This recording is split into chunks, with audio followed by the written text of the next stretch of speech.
भाग्याच्या रेखात दडले जीवन हे, का अधिक सेवा उणे ना कुणास कळले हे. रेखा ही भाग्याची, रेखा ही भाग्याची, रेखा ही भाग्याची, रेखा ही भाग्याची.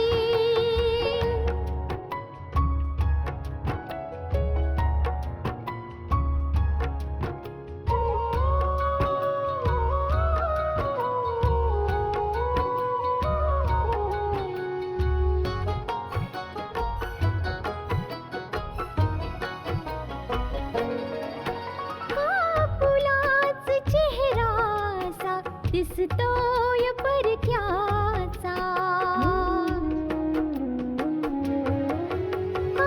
फुलाच चेहरासा दिसतोय परक्याचा. नसे सुटणार नाजूक गुंता दोष न चरख्याचा. फुले मी म्हटले जे होते पाहुणे ते, तरी आळवीत जाणे मी जीवन गाणे हे. रेखा ही भाग्याची, रेखा ही भाग्याची, रेखा ही भाग्याची, रेखा ही भाग्याची. आतापर्यंत आपण पाहिलं आशा जाऊन डॉक्टर अपर्णाला भेटते आणि इथे आपल्याला कळतं की ती डॉक्टर अपर्णा नाही तर आशाची एक मैत्रीण सीमा आहे. रंजना पल्लवीला घेऊन सरळ हॉस्पिटलमध्ये जाते, पण त्या दोघींना आशा आणि सीमा दोघीजणी पाहतात आणि आशा सीमाला ते प्रकरण सांभाळण्यासाठी सांगते. क्लिनिकमध्ये रंजनाला नर्सकडून कळतं की पल्लवी प्रेग्नंट आहे, पण सीमा तिकडे येऊन एका डॉक्टरप्रमाणे रंजनाला ही खात्री देते की ती नर्स आशाचे रिपोर्ट्स पाहून पल्लवीच्या बाबतीत बोलत होती. आता पुढे बाबा सांगत होते की आशाला डॉक्टरांनी एखाद्या मोकळ्या जागी जायला सांगितलेलं आहे. आणि बाबा हे सुद्धा सांगत होते की आशा तुला आपल्याबरोबर घेऊन जायचंय म्हणते. हो मम्मी, आशा सुद्धा माझ्याकडे याबद्दल बोलली होती, पण मी तिला साफ साफ नकार दिला की मी तिच्यासोबत कुठेही नाही जाणार. पण का पल्लवी? ती तुझी मैत्रीण आहे, तिला तुझ्यासोबत खूप बरं वाटतं. हो मम्मी, ती माझी मैत्रीण आहे, पण हे जरुरीचं तर नाही ना. जिथे ती कुठे जाईल तिच्यासोबत मी जायला पाहिजे. म्हणूनच मी तिला नाही म्हणून सांगितलं. पल्लवी इकडे ये बघू.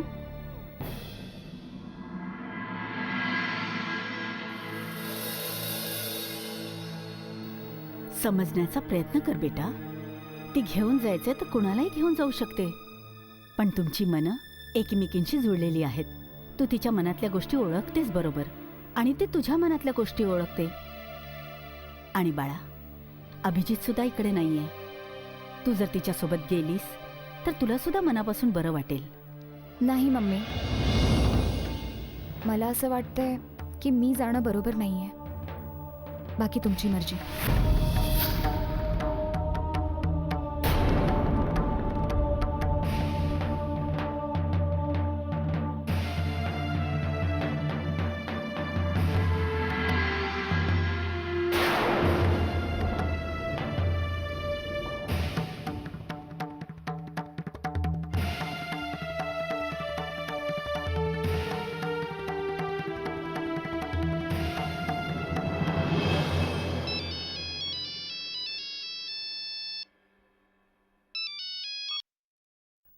हॅलो बाबा नमस्कार, मी रंजना बोलते.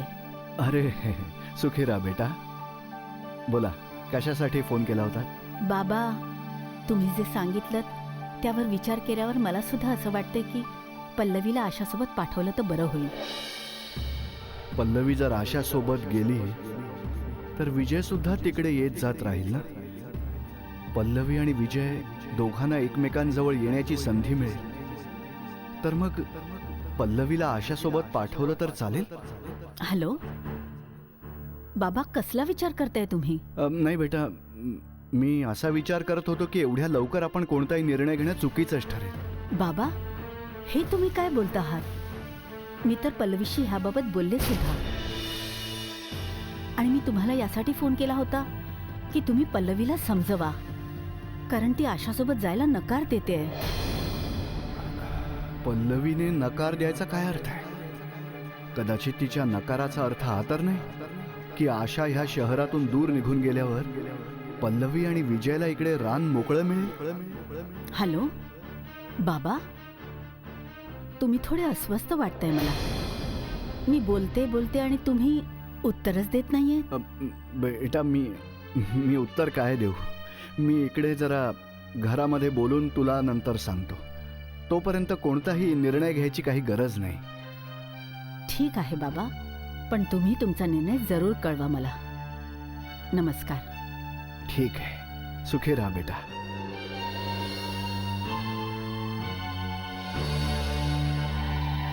विचित्र गोष्ट आहे. बाबा ह्याबद्दल स्वतःच इथे बोलायला आले होते आणि आता स्वतःच थोडं थांबायला सांगतायत.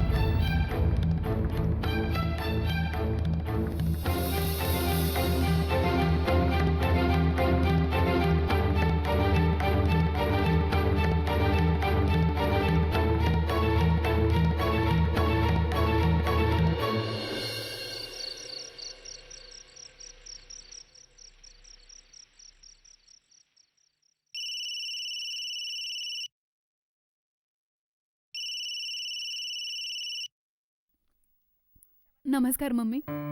सुखी राहा बेटा. कशी तब्येत आहे तुझी? मी छान आहे, तब्येत सुद्धा छान आहे. तू कशी आहेस? मी ठीक आहे बेटा. खरं तर मी पल्लवीबद्दल बोलण्यासाठी तुला फोन केला होता. हां, बोल ना मम्मी. बेटा, तुला तर माहीतच असेल की पल्लवीच्या घरचं वातावरण थोडंसं ठीक नाहीये आणि रंजनाताई या गोष्टीमुळे जरा जास्तच अस्वस्थ आहे. हो मम्मी, मी पण ऐकलं ते. यासाठी मी पल्लवीला समजवण्याचा प्रयत्न सुद्धा केला. तुला माहितीये, आज दुपारी अभिजितचा फोन आला होता. अच्छा? हो, मी आणि विजय दोघेही त्याच्याशी बोललो आणि विजयचं म्हणणं आहे की आपण पल्लवीला समजावलं पाहिजे. मला तुझ्याशी थोडं महत्वाचं बोलायचंय, कारण पल्लवी तर तुला भेटतच असते वरचेवर. मला सांग, तुला विजय आणि पल्लवीच्या मनात एकमेकांसाठी प्रेम तर नाही ना जाणवलं कधी? अगं नाही मम्मी, असा विचार का करतेस?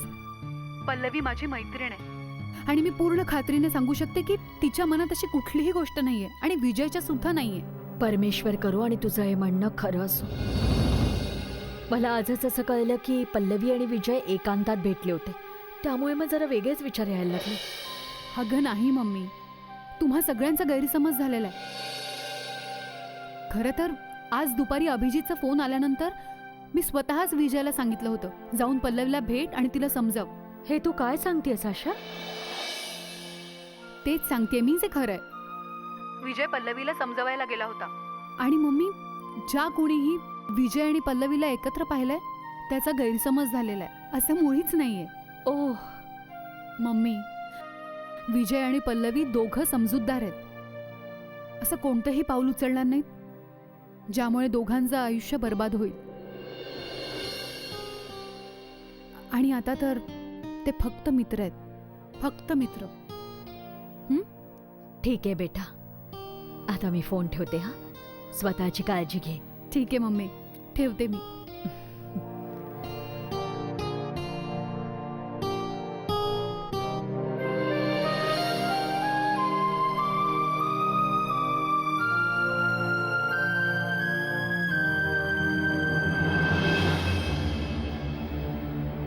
मी स्वतः रंजनांना भेटायला गेलो होतो ह्या गोष्टीची परवानगी घ्यायला की आपण पल्लवीला आशासोबत पाठवू शकतो की नाही.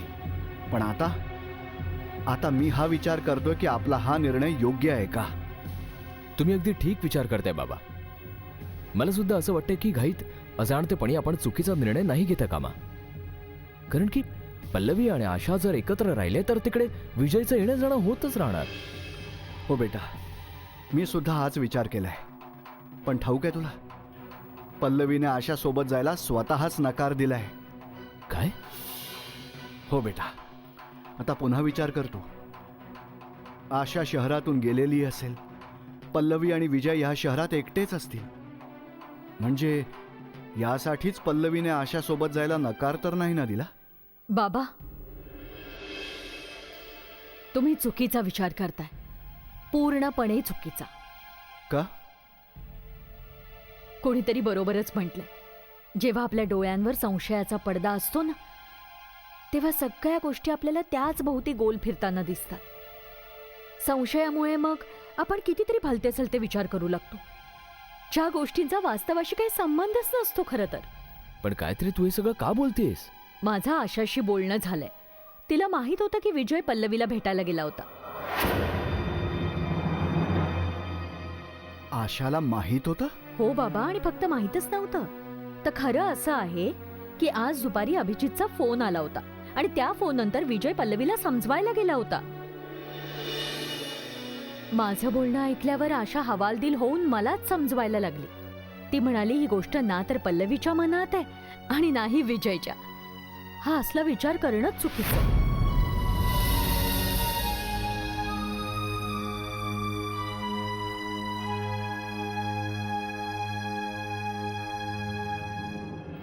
रेखा ही भाग्याची. आशा, तू पल्लवीला सांगितलं होतंस ना की आजची अपॉइंटमेंट आहे? हो मम्मी, तिला माहिती आहे ती पोहोचेल तिथे वेळेत. रस्त्यात जाता जाता तिला एक मेसेजही करून टाका. मम्मी, मी विचार करत होते की आपण डॉक्टर बदलायला पाहिजे. सर्वांना माहिती आहे की डॉक्टर अपर्णाकडे माझ्यावर उपचार चालू आहेत. कोणीही कधीही पोहोचेल तिकडे. मला माहिती आहे सोनबाई, पण हा निर्णय तर आपण नंतरही घेऊ शकतोच ना. सध्या तरी आपल्याला डॉक्टर अपर्णाकडेच जावं लागेल. हा रिधिमा, रिधिमा. काय ग मम्मी? हे बघ बाळा, मी आणि आशा डॉक्टरांकडे चाललोय. परत यायला 2-3 तास लागतील. नाश्ता तयार आहे, विजयला नक्की दे. हा ठीक आहे मम्मी. चलतो आम्ही. चल सुनबाई, चल.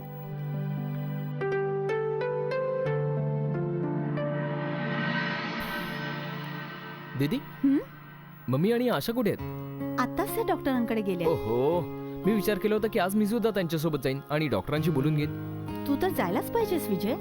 तू डॉक्टरांकडे गेलास तर डॉक्टरांना खूप बरं वाटेल आणि तुला सुद्धा या गोष्टीची माहिती असायला पाहिजे की आशाचा इलाज कसा चालू आहे. बरोबर बोलतेस दीदी. पुढच्या वेळेला आहे ना, मी सुद्धा त्यांच्यासोबत जाईन. अरे, पुढच्या वेळेला कशाला? तू तर एकटा सुद्धा जाऊ शकतोस ना. डॉक्टर अपर्णाच्या क्लिनिकमध्ये तर जायचंय. हो दीदी, तू बरोबरच बोलतेस. आणि तसं सुद्धा डॉक्टर अपर्णा आपल्या घरी सुद्धा आलेले आहेत आणि मला ओळखतात सुद्धा.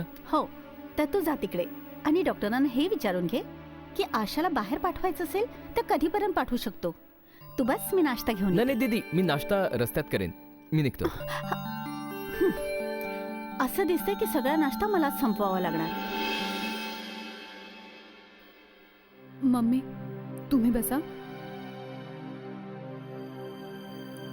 मम्मी, पल्लवी तर म्हणाली होती की ती येईल म्हणून. येतच असेल ती. जर ती म्हणालीये तर ती नक्की वेळेत येईल. रस्त्यात उशीर झाला असेल तिला. खरंय मम्मी. तू सुद्धा ना छोट्या छोट्या गोष्टींचा उगाचच त्रास करून घेत असतेस. माहिती नाही मम्मी, असं वाटतंय की जे आपण करतोय ना मम्मी, ते तलवारीच्या धारेवर चालण्यासारखं आहे. तुम्हाला माहित नाहीये, पल्लवीच्या सासूबाई जेव्हा तिला इथे घेऊन आल्या होत्या तेव्हा पल्लवीची काय अवस्था होती. तुम्ही पाहिली असती ना तरच समजलं असतं तुम्हाला. मला माहितीये बाया, कधी कधी गोष्टी गुंतागुंतीच्या होतात, पण नेहमीच तर असं होत नाही ना. आणि मी तुला एक गोष्ट सांगू का, तू अशी घाबरलेली असतेस ना, त्यामुळे मला सुद्धा भीती वाटायला लागते का. आणि त्याच भीतीपोटी जी गोष्ट उघड करून सांगायची नसते तीच समोर येते. कदाचित त्याचमुळे पल्लवी सुद्धा घाबरलेली असते आणि कदाचित त्याचमुळे रंजनाताई तिला चेकअपसाठी घेऊन आल्या होत्या. होते बरं झालं की सीमा इथे होती आणि तिने सगळं नीट सांभाळून घेतलं. नाहीतर आज तिच्या सासूबाईंना समजलं असतं की पल्लवी प्रेग्नेंट आहे म्हणून. मिसेस आशा, मिसेस आशा, आशाजी कुठे आहेत? हो हो, त्या ना येतच असतील. त्या आल्या की सांगा आम्हाला, डॉक्टर चेकअपसाठी थांबलेले आहेत. हो मम्मी आता आपण काय करायचं?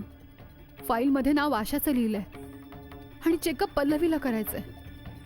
इथे डॉक्टर नर्स सगळे हेच समजतायत की पल्लवीच आशा आहे. बाया, आपला नाईलाज आहे. याच प्रकारे पल्लवीचा इलाज होऊ शकतो आणि सगळं लपूनही राहू शकतं. तू घाबरू नको, सगळं काही व्यवस्थित होईल. पण पल्लवी अजून आली कशी नाही? येईलच, एवढ्यात कुठेतरी अडकली असेल. ये बरं, चल बस बरं, चल आरामात बस. ये. रेखा ही भाग्याची.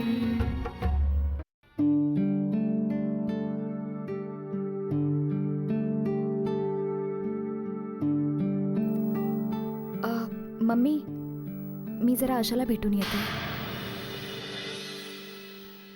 ठीक आहे बाळा, जा. पण आशाशी बोलून घे एकदा. बेटा, मला विचारशील तर जर तुला आशासोबत जावंसं वाटत असेल तर जाऊ शकतेस. पण कळत नाही नेमकं काय झालंय. बाबा म्हणाले की ह्या बाबतीत एवढ्या लोक निर्णय घेणं बरोबर नाहीये. ठीक आहे मम्मी. नमस्कार. नमस्कार. नमस्कार. नानू, सुखीरा बेटा. चांगलं झालं तुम्ही दोघं योग्य वेळी चालात. पल्लवी आशाला भेटायला निघालीच होती. तू आशाला भेटायला चाललीस? हो मावशी. थोड्या वेळानंतर जा तिकडे बाळा. आम्ही तुझ्याशी काही बोलायला आलोत. ठीक आहे. सुनबाई, लवकर चहा नाश्ता घेऊन ये बघू. हो. मी पण जाऊन पल्लवीला हेल्प करते. मी आलेच जाऊन. तुम्ही बसा ना. बसा बसा. रंजनाजी, एकीकडे तुमच्याकडून हे ऐकून की पल्लवी अस्वस्थ आणि निराश असते, आणि दुसरीकडे आशाच्या तब्येतीबद्दल कळल्यावर आम्ही सर्व अस्वस्थ झालो आहोत. समजतच नाहीये काय करावं. आम्हाला तर असंच वाटतंय, जो जिथे कुठे राहील तिथे सुखाने राहू. आता बघा ना, जे काही डॉक्टरांनी आशाबद्दल सांगितलंय त्यामुळे आम्ही सगळेच खूपच हवालदिल झालो आहोत. खरंय. आहोत असं, पण जे काही होतंय त्याने तर आमची मनशांतीच हरवून बसलीये बघा.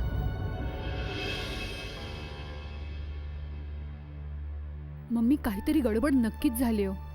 म्हणूनच पल्लवी नाही येऊ शकली. मला नाही वाटत ती येईल आता. बेटा, एकदा तिला फोन तरी करून बघ.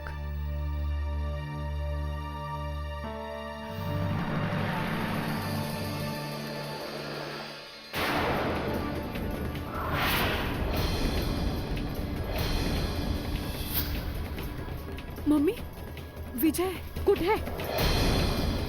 कॉरिडॉर मध्ये.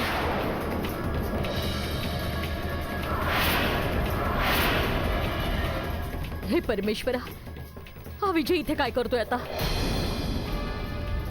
मम्मी, त्याला माहिती आहे की माझ्यावर ट्रीटमेंट ह्याच क्लिनिकमध्ये सुरू आहे. त्यामुळे कदाचित तो डॉक्टरना भेटायला आला असेल. जर तो डॉक्टरना भेटला तर काय होईल मम्मी?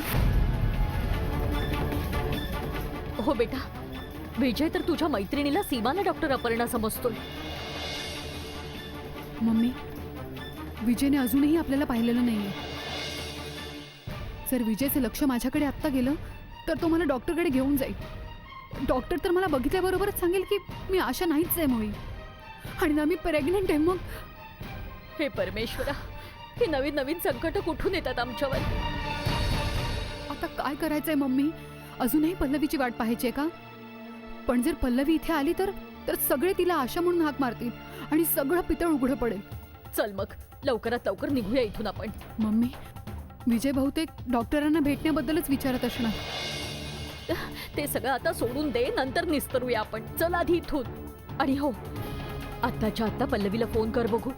तिला सांग की तू आता इथे येऊच नकोस. हा, चल उठ.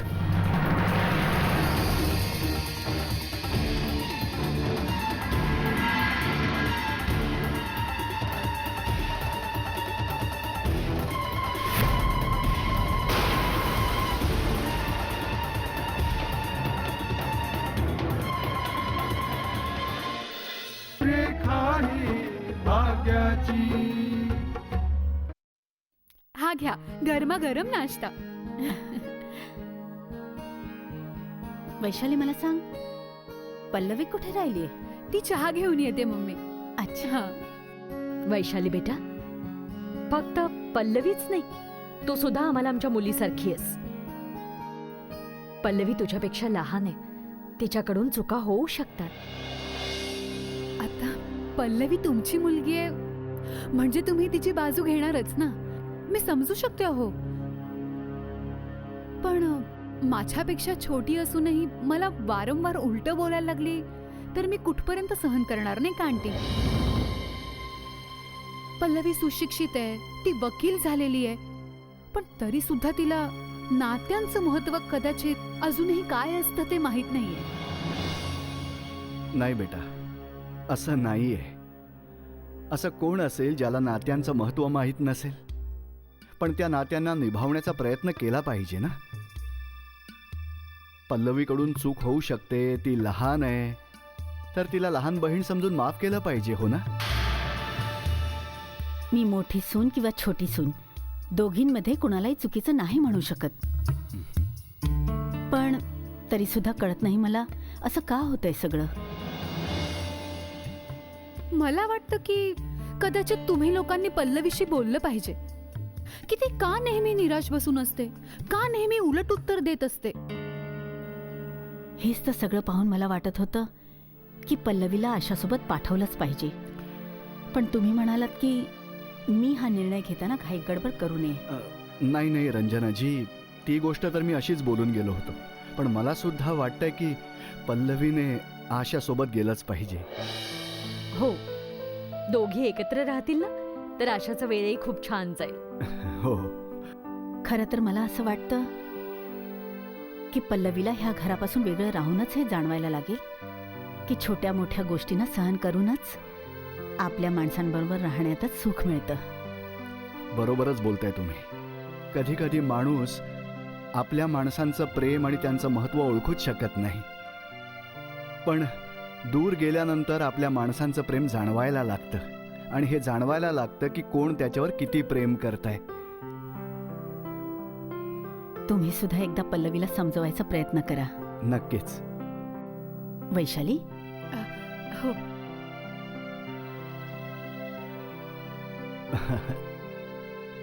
थँक्यू. मम्मी, हं?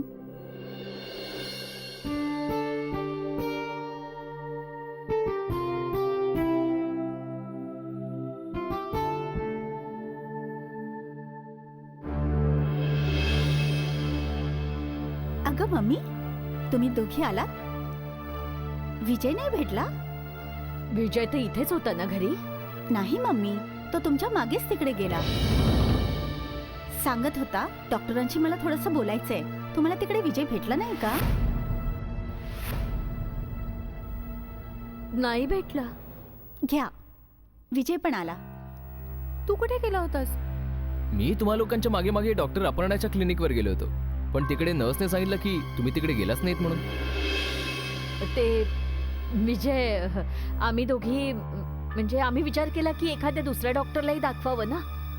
पण मम्मी, दुसऱ्या डॉक्टरांना दाखवण्याची काय गरज होती? ओफो, डॉक्टर अपर्णा सांगायची ते मलाही कळायचं नाही अनेकदा. म्हणूनच मग विचार केला की दुसऱ्या एखाद्या डॉक्टरलाही दाखवून घेऊया. पण काय करू, त्या डॉक्टरला सुद्धा नाही भेटता आलं मला. अच्छा, चल जा, माझ्यासाठी पाणी घेऊन ये बरं. हो मम्मी. आशा, तू सुद्धा आता जरा आराम करून घे. तू हो पुढे, मी आलेच.